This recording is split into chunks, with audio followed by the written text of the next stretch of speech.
Live ক্লাসে অংশগ্রহণকারী সম্মানিত অভিভাবক এবং সুপ্রিয় শিক্ষার্থী বন্ধুরা, বিরামপুর আইসিটি স্কুল ও আমি শারমিন আক্তার জুয়ের পক্ষ থেকে সকলকে জানাই শুভেচ্ছা। আশা করি আল্লাহর অশেষ রহমতে আপনারা সবাই ভালো আছেন, সুস্থ আছেন। আমিও আলহামদুলিল্লাহ ভালো আছি, সুস্থ আছি। আজকে আমি তোমাদেরকে ষষ্ঠ শ্রেণী গণিত সাজেশন সমাধান সম্পর্কে আলোচনা করব। তাহলে চলো আমাদের আলোচনা শুরু করা যাক। আমাদের আলোচনা শুরুতে আমাদের সাজেশনের প্রথম অধ্যায়ে যে প্রশ্ন ছিল তার সমাধান। প্রথমে বলা আছে 4 অঙ্কের ক্ষুদ্রতম সংখ্যার আগের সংখ্যাটি কত? 4 অঙ্কের ক্ষুদ্রতম সংখ্যার আগের সংখ্যাটি কত? তাহলে দেখো, আমরা 4 অঙ্কের ক্ষুদ্রতম সংখ্যা বলা হয়েছে। আমার ক্ষুদ্রতম অঙ্ক সবচেয়ে সংখ্যা কত? 0। কিন্তু 4 অঙ্ক বলা হয়েছে, 4টা যদি 0 নেই তার কোনো মান থাকবে না। তাহলে যে কোনো আমরা ক্ষুদ্রতম সংখ্যা যখন লিখতে যাব তার প্রথমে আমাদের কি লিখতে হবে? কি নিতে হবে? 1 নিতে হবে। তাহলে 4 অঙ্কের ক্ষুদ্রতম সংখ্যা প্রথমে 1 নেওয়ার পর তারপরে 3টা 0 লিখব, তাহলে কত হলো? 1000। এখন বলা আছে 4 অঙ্কের ক্ষুদ্রতম সংখ্যার আগের সংখ্যাটি কত? তাহলে 4 অঙ্কের ক্ষুদ্রতম সংখ্যা 4 অঙ্কের ক্ষুদ্রতম সংখ্যা যদি আমার 1000 হয়, তার আগের সংখ্যাটি তাহলে আমার কত হবে? আগের সংখ্যাটা বের করতে হলে আমাকে একটা বুদ্ধি কি, যে আগের সংখ্যাটা বের করতে হলে আমার যে সংখ্যাটা দেওয়া থাকবে তার থেকে কি 1 বিয়োগ করতে হবে। কারণ প্রত্যেক ক্ষেত্রে আমাদের শিক্ষার্থী বন্ধুরা 1 করে কিন্তু বৃদ্ধি পায়। তাহলে যখন পিছনে যাব তাহলে 1 করে কমাতে হবে। তাহলে যে সংখ্যাটা বেরোবে সেখান থেকে যদি 1 বিয়োগ করি তাহলে আমার পরবর্তী সংখ্যা বেরোবে কত? 999। ক্ষুদ্রতম সার্থক অঙ্ক কত? ক্ষুদ্রতম আমরা জানি আমাদের সার্থক অঙ্ক কয়টি? 9টি। সার্থক অঙ্ক 9টি। এই 9টি অঙ্কের মধ্যে সবচেয়ে ক্ষুদ্রতম অঙ্ক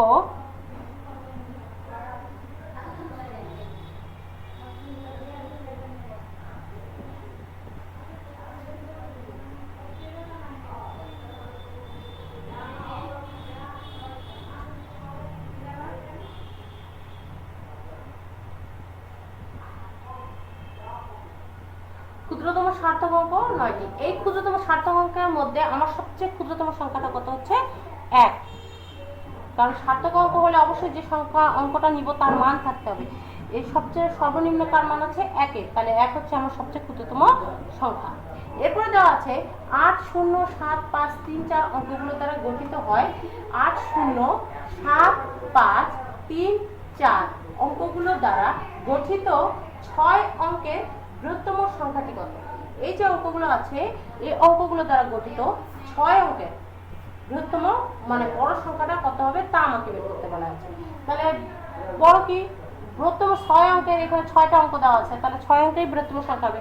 আর বৃহত্তম সংখ্যা লিখতে গেলে আমাকে বৃহত্তম যে অঙ্কগুলো আছে সেই অঙ্কগুলো পূর্বে নিতে হবে। তাহলে এই সংখ্যাগুলোর ভিতরে আমার বৃহত্তম অঙ্ক কত?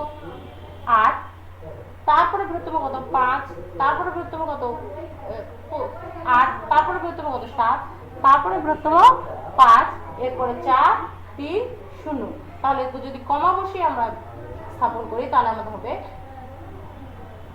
8,75,430। এরপরে বলা আছে আমাদের সার্থক অঙ্ক কয়টি? সার্থক অঙ্ক 9টি। এরপরে বলা আছে 100 কোটিতে কয় বিলিয়ন? 100 কোটিতে কয় বিলিয়ন? 100 কোটিতে আমাদের হচ্ছে 100 কোটিতে কয় বিলিয়ন? 100 কোটিতে হচ্ছে আমাদের 1 বিলিয়ন। 100 কোটিতে 1 বিলিয়ন।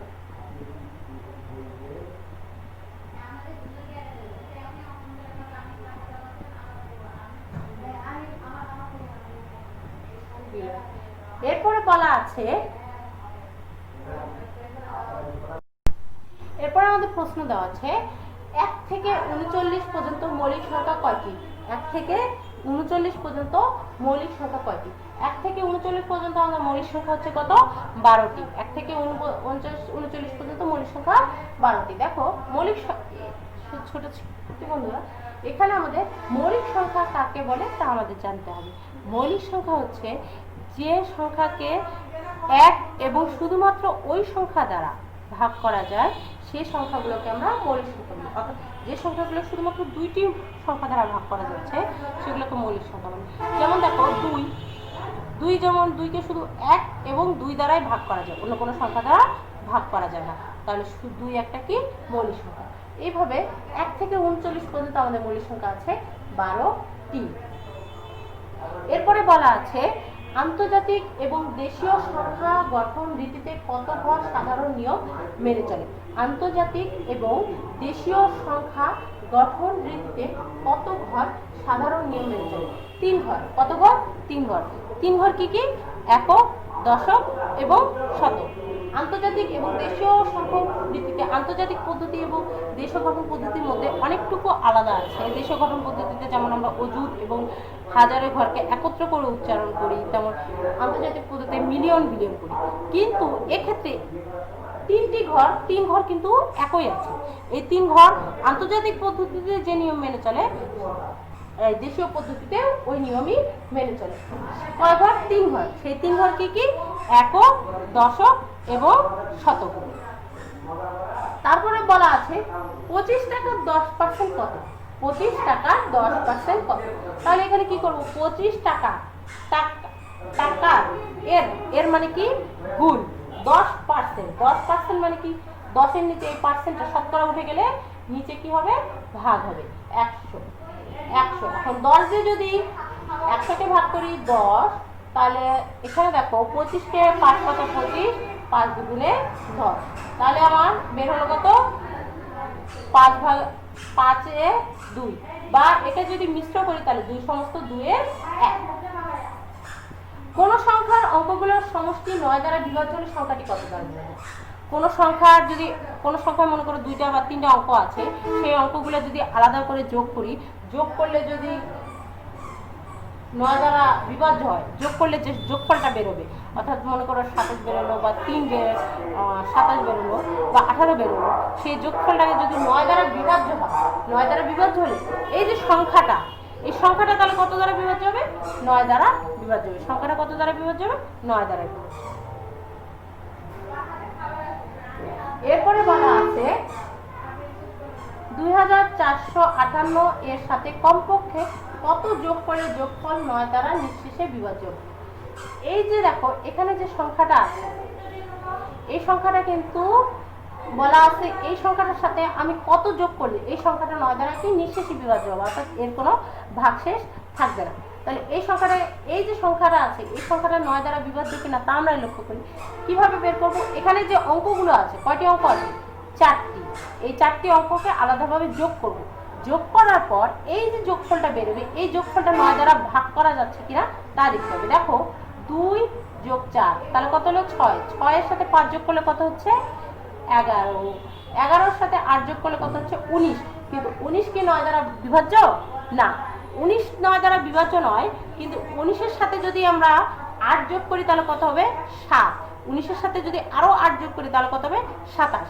27 কিন্তু 9 দ্বারা বিভাজ্য। তাহলে এই যে সংখ্যাটা আছে, এই সংখ্যাটার সাথে আমাকে আরো কত যোগ করতে হবে? 8। এই সংখ্যাটার সাথে আরো কত যোগ করতে হবে?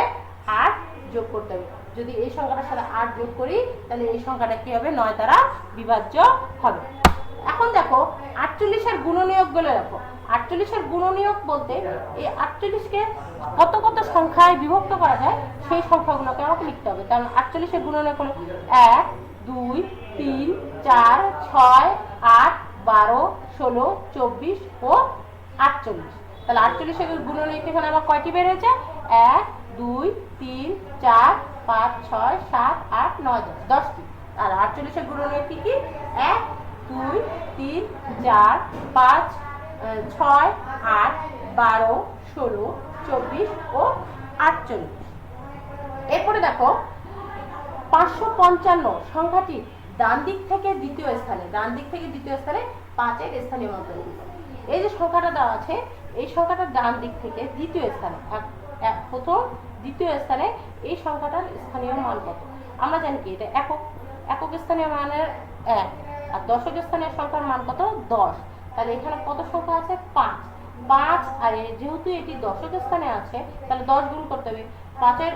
তাহলে এই যে 5 এর স্থানীয় মানটা কত হবে? 50। 5 কে 10 দ্বারা গুণ করলে কত হবে? 50। তাহলে ডান দিকে 5 এর স্থানীয়, দ্বিতীয় স্থানে 5 এর স্থানীয় মান কত? 50। অনুরূপভাবে তৃতীয় স্থানে 5 এর স্থানীয় মান কত? 100। আর প্রথম স্থানে 5-এর স্থানীয় মান কত? শুধু 5। কেন 5? কারণ যেহেতু একক বলা হয়েছে, তাহলে সংখ্যাটাকে এককের জন্য 1 দ্বারা গুণ করতে হবে, দশকের জন্য 10 দ্বারা গুণ করতে হবে, শতকের জন্য 100 দ্বারা গুণ করতে হবে। এরপরে দুইটি সংখ্যার লসাগু, দুইটি সংখ্যার লসাগু কত দেওয়া আছে? 24 এবং গসাগু 4। সংখ্যা দুইটির গুণফল কত? আমরা জানি সংখ্যা দুইটির গুণফল বের করতে হলে সূত্রটা কি আমাদের? আমরা জানি সংখ্যা দুইটির গুণফল সমান সমান সংখ্যা দুইটির লসাগু গুণ সংখ্যা দুইটির গসাগু। কি সূত্র জানি? সংখ্যা দুইটির গুণফল সমান সংখ্যা দুইটির লসাগু গুণ সংখ্যা দুইটির গসাগু। যেহেতু সংখ্যা দুইটির লসাগু 24 এবং গসাগু 4, তাহলে 24-এর সাথে 4 গুণ করলে 96। তাহলে সংখ্যা দুইটির গুণফল আমার কত হচ্ছে? 96।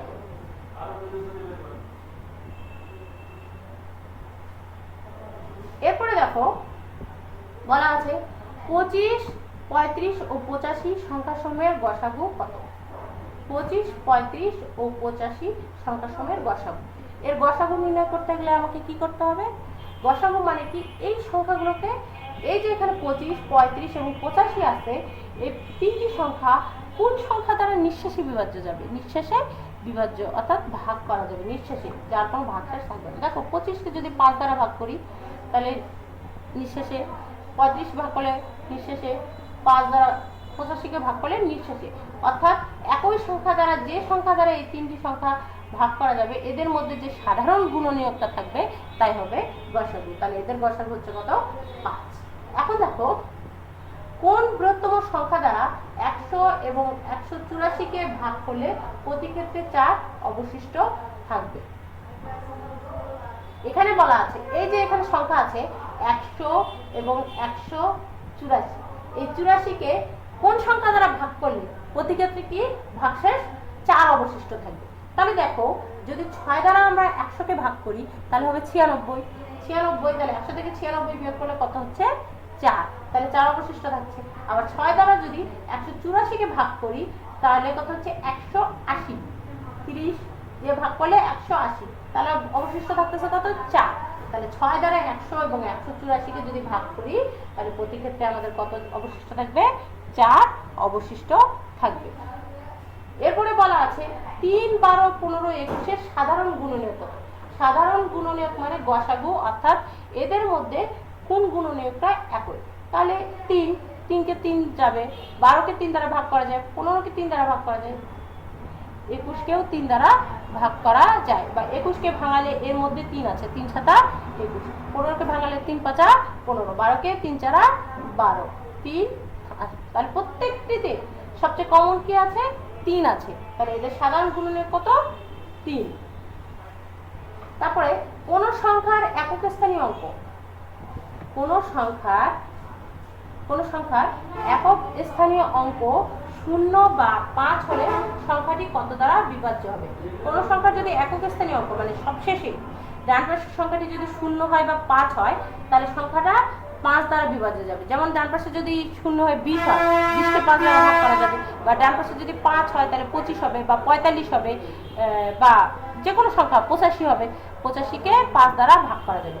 তাহলে কোন সংখ্যার একক স্থানীয় অঙ্ক 0 বা 5 হলে সংখ্যাটি কত দ্বারা বিভাজ্য হবে? 5 দ্বারা বিভাজ্য হবে।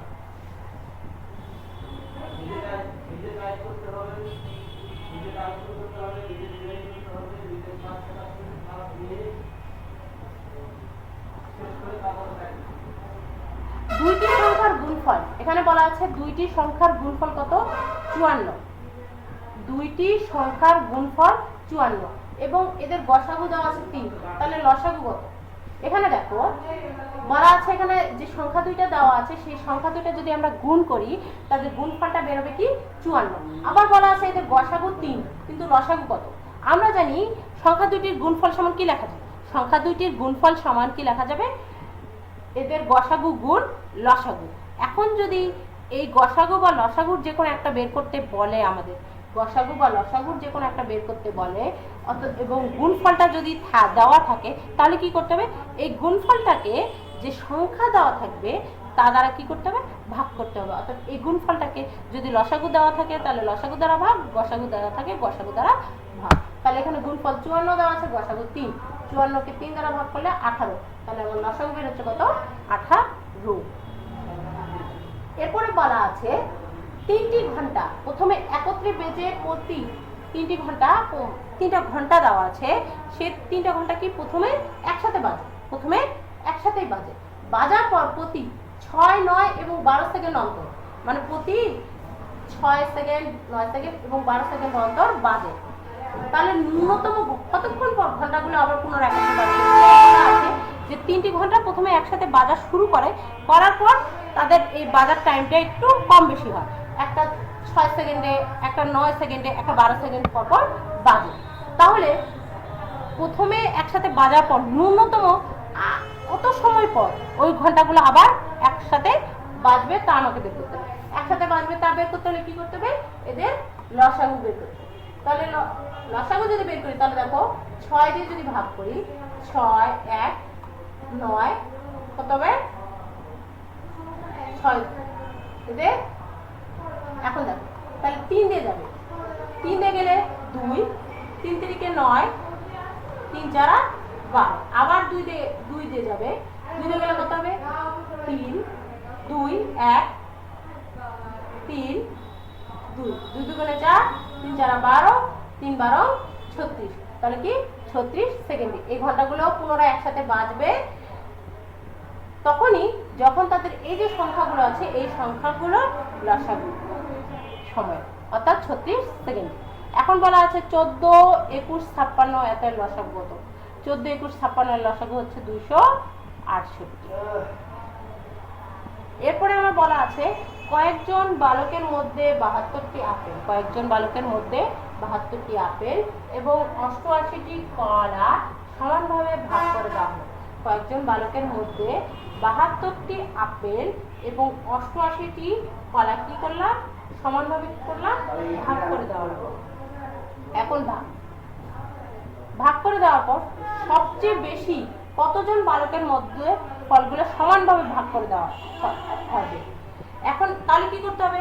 এই যে বালকের মধ্যে কয়টি আপেল? 72টি আপেল, আর কয়টি কলা? 78টি কলা। এই যে সংখ্যা দুটি আছে এই সংখ্যা দুটি গসাগু হবে, এই সংখ্যা দুটি গসাগু হবে সবচেয়ে বেশি সংখ্যক বালকের মধ্যে সমানভাবে ভাগ করে দেওয়ার সংখ্যা।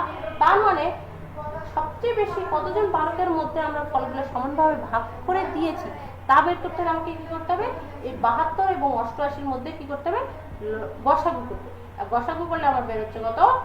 8 জন। কতজন? 8 জন। যেহেতু এখানে সমানভাবে ভাগ করে দেওয়ার কথা বলা হয়েছে তার মানে এদের কি করতে হবে? গসাগু করতে হবে।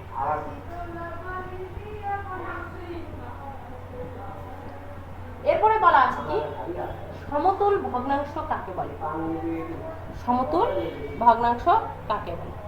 সমতুল ভগ্নাংশ উত্তর, যে ভগ্নাংশের লব ও হরকে শূন্য ছাড়া একই সংখ্যা দিয়ে গুণ বা ভাগ করলে যে ভগ্নাংশ পাওয়া যায় তাকে সমতুল ভগ্নাংশ বলে। অর্থাৎ সমতুল ভগ্নাংশ কাকে বলি? কাকে বলতেছে? যে কোনো ভগ্নাংশকে আমরা শূন্য ছাড়া, একটা ভগ্নাংশের তো লব এবং হর থাকবে, সেই ভগ্নাংশের লব ও হরকে শূন্য ছাড়া, যদি শূন্য দিয়ে গুণ করি তাহলে তো শূন্য হয়ে যাবে, সেহেতু শূন্য ছাড়া লব ও হরকে একই সংখ্যা দ্বারা গুণ করলে যে ভগ্নাংশটা পাবো সেটা হচ্ছে সমতুল ভগ্নাংশ। অর্থাৎ কিন্তু এক্ষেত্রে সমতুল ভগ্নাংশ হতে হলে লব ও হরকে কি করতে হবে? একই সংখ্যা দ্বারা গুণ করতে হবে। যদি 5 দ্বারা গুণ করি তাহলে লবকেও 5 দ্বারা গুণ করতে হবে, হরকেও 5 দ্বারা গুণ করতে হবে। তাহলে সমতুল ভগ্নাংশ কাকে বলে? যে ভগ্নাংশের লব ও হরকে শূন্য ছাড়া একই সংখ্যা দিয়ে গুণ বা ভাগ করলে যে ভগ্নাংশ পাওয়া যায় তাকে সমতুল ভগ্নাংশ বলে। তাকে সমতুল ভগ্নাংশ কি বলে? এরপরে দেখো হর ও লব সমান হলে ভগ্নাংশটি কি হয়? পূর্ণ সংখ্যা হয়। কি হয়? পূর্ণ সংখ্যা। দেখো ভগ্নাংশ পূর্ণ সংখ্যা মানে কি? যে সংখ্যাগুলো আমরা গণনা করতে পারতেছি 1 2 3 4 5 6 এগুলো কি পূর্ণ সংখ্যা। দেখো ভগ্নাংশ যদি হর ও লব সমান হয় অর্থাৎ একই হয়, একই হলে কি সংখ্যাটা কি হয়ে যায়? একই হলে ভগ্নাংশে কি হয়ে যায়? এক হয়ে যায়। যেমন দেখো লব যদি 2 থাকে এবং হর যদি 2 থাকে একই হলে তাদের সংখ্যাটা কি হবে? পূর্ণ সংখ্যা হয়ে যাবে, অর্থাৎ 1 হবে। কত হবে? এক হবে। হর এবং ভগ্নাংশের হর এবং লব একই হলে তাদের মানটা কত হবে? এক হবে। আর যেহেতু এক একটা পূর্ণ সংখ্যা, তাহলে হর ও লব সমান হলে ভগ্নাংশটি কি হয়? পূর্ণ সংখ্যা হয়। এরপরে বলা আছে যে ভগ্নাংশের হর লবের চেয়ে ছোট তাকে কি ভগ্নাংশ বলে? তাকে আমরা অপ্রকৃত ভগ্নাংশ বলি। আমরা জানি ভগ্নাংশ কয় প্রকার? সাধারণ ভগ্নাংশ সাধারণত দুই প্রকার, সাধারণ ভগ্নাংশ এবং দশমিক ভগ্নাংশ। এই সাধারণ ভগ্নাংশটা আবার তিন প্রকার, এক প্রকার কি? প্রকৃত, অপ্রকৃত এবং মিশ্র। সেই মিশ্রের মধ্যে অপ্রকৃত ভগ্নাংশটা আমরা কাকে বলছি? যে ভগ্নাংশের হরটা কি লবের চেয়ে ছোট হবে, লব বড় হবে, অর্থাৎ যে ভগ্নাংশের লব বড় হরটা ছোট তাকে আমরা কি ভগ্নাংশ বলছি? অপ্রকৃত ভগ্নাংশ।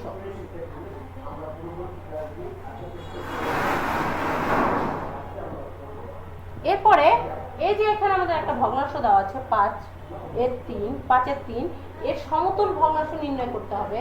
এর সমতুল ভগ্নাংশ, এর সমতুল ভগ্নাংশ মানে কি? এই যে ভগ্নাংশটা দেওয়া আছে এই ভগ্নাংশটাকে যদি আমরা সমতুল ভগ্নাংশ করতে চাই তাহলে এর লব এবং হরকে একই সংখ্যা দ্বারা গুণ করতে হবে। লব এবং হরকে কি করতে হবে?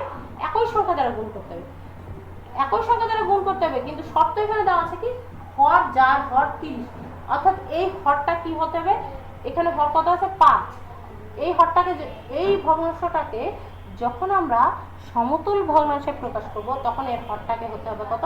30। এখন যদি 30 হতে হয় তাহলে 5-এর সাথে কত গুণ করতে হবে? কত গুণ করলে আমার 30 হবে? 6 গুণ করলে। তাহলে এই 6টাকে আমরা উপরে এবং নিচে গুণ করব। তাহলে উপরে 3-এর সাথে 6 গুণ করলে 3 6 18, 5-এর সাথে 6 গুণ করলে 5 6 30।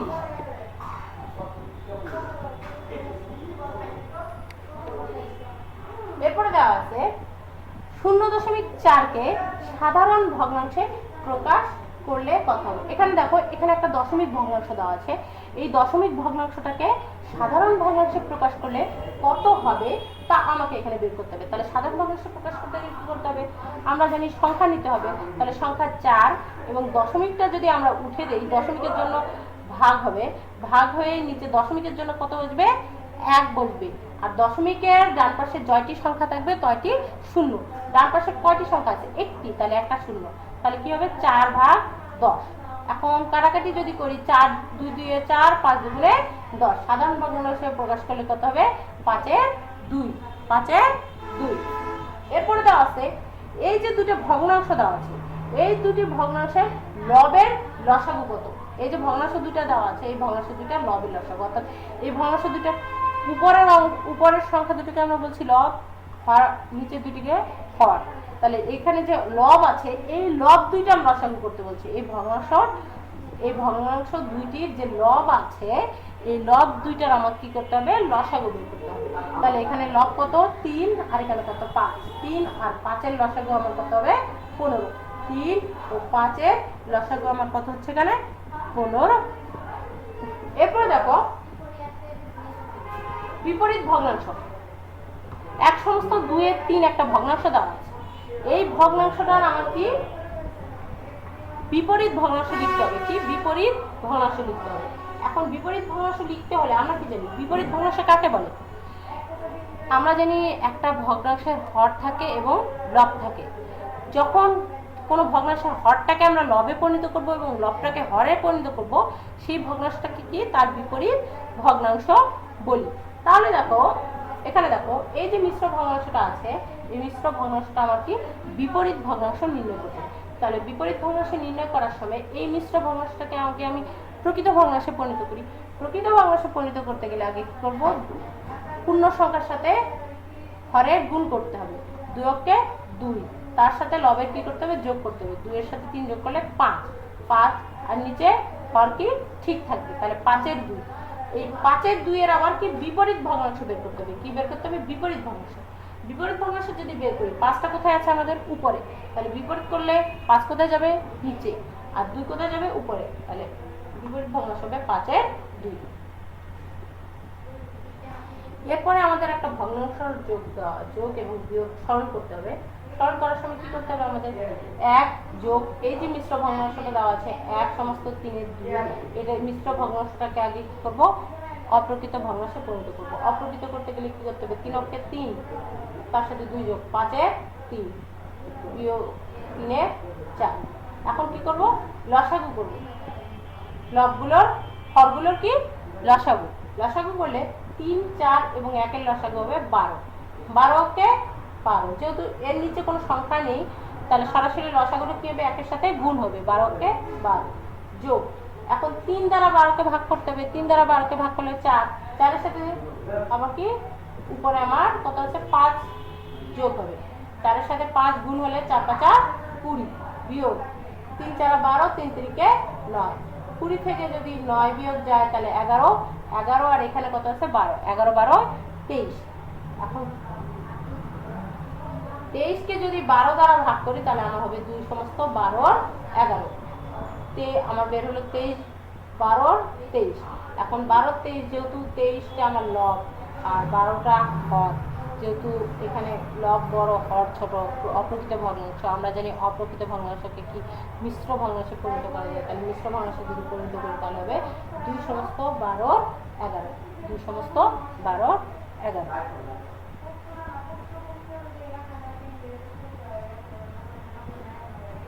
এরপরে দেখো বিয়োগ আছে, বিয়োগটার ক্ষেত্রে কি করব, হরগুলোর লসাগু করব। হরগুলোর লসাগু করলে কত হবে 6, 6 এর পরে এখন দেখো তাহলে 2 কে 6 6, এরপরে এই লসাগুটাকে আবার প্রথম ভগ্নাংশের হর দ্বারা ভাগ, তাহলে 6 কে 2 দ্বারা ভাগ করলে কত হবে 3, সেইকে তাকে আবার উপরের হর দ্বারা লব দ্বারা কি গুণ, 3 অক্ষে 3 বিয়োগ। অনুরূপভাবে 6 কে 3 দ্বারা ভাগ করলে 2, তাকে 1 দ্বারা গুণ করলে 2 অক্ষে 2, তাহলে 3 বিয়োগ 2 ডিভাইডেড বাই 6, 3 থেকে 2 বিয়োগ করলে 1, নিচে আসবে 6, তাহলে এর কত বেরোবে 6 এর 1। এখানে একটা মনে রাখবা, মনে রাখতে হবে 4 সমস্ত 3 এর সাথে বিপরীত ভগ্নাংশের গুণফল কত হবে 1, গুণফল কত হবে 1। যে কোনো সংখ্যার যে কোনো ভগ্নাংশকে তার বিপরীত ভগ্নাংশের সাথে গুণ করলে কি হলে গুণফলটা সবসময় 1 হবে। এখানে লক্ষ্য রাখতে হবে, আমাদের এখানে আমার একটা ভগ্নাংশ দেওয়া আছে, বলা আছে যে এই ভগ্নাংশটা বিপরীত ভগ্নাংশের সাথে গুণ করলে গুণফল কত হবে, উত্তর হবে 1।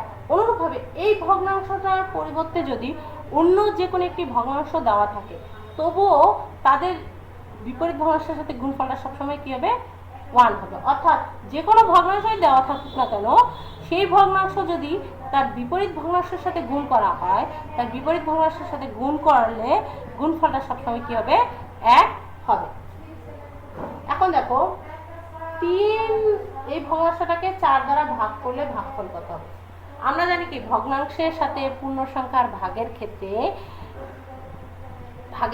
পূর্ণ সংখ্যাটা কি ভগ্নাংশের হরের সাথে গুণ হয়, ভগ্নাংশের হরের সাথে গুণ হয়। এখানে মনে রাখতে হবে, দেখো এই যে ভগ্নাংশটাকে আমি 4 দ্বারা ভাগ করছি, যা কি একটা পূর্ণ সংখ্যা, তাহলে ভগ্নাংশকে যখনই আমরা পূর্ণ সংখ্যা দ্বারা ভাগ করব তখন মনে রাখতে হবে এই পূর্ণ সংখ্যাটা সরাসরি ভগ্নাংশের হরের সাথে কি হয় গুণ হয়, আর লবটা কি থাকে ঠিক থাকে, লবটা ঠিক থাকে। তার মানে লব 3 ঠিক রাখলাম, আর 4টা কি সরাসরি 5 এর সাথে কি হলো গুণ হলো, 4 5 20, তাহলে বের হলো 3 এ 20 এ 3। এরপরে দেখো আমাদের দেওয়া আছে 8 এর 3 এর 2 এর 3 সমান কত। এখানে এর মানে কি গুণ, গুণ করলে আমরা জানি কি আমাদের বিপরীত আড়াআড়ি উপর নিচে সবসময় একটি লবের সাথে একটির হর এবং আরেকটি লবের সাথে আরেকটির হর। এক্ষেত্রে হর একটার হর আরেকটা লব একই হলে কি বাদ চলে যায়, তাহলে এই 3 আর 3 চলে গেলে 2 দিয়ে যদি 8 কে কাটি তাহলে কত হবে 4। যেহেতু বড় সংখ্যার নিচে সবসময় সংখ্যাটা বসে, তাহলে 2 দ্বারা 8 কে কাটলে হবে নিচে হবে 4, তাহলে নিচে আমাদের হর হিসেবে থাকতেছে কত 4। উপরে যেহেতু কোনো সংখ্যা থাকতেছে না কিন্তু মনে মনে তো আমাদের লব নিতে হবে, তাহলে মনে মনে উপরে লব নিচ্ছি 1, তাহলে বের হলো 4 এর 1।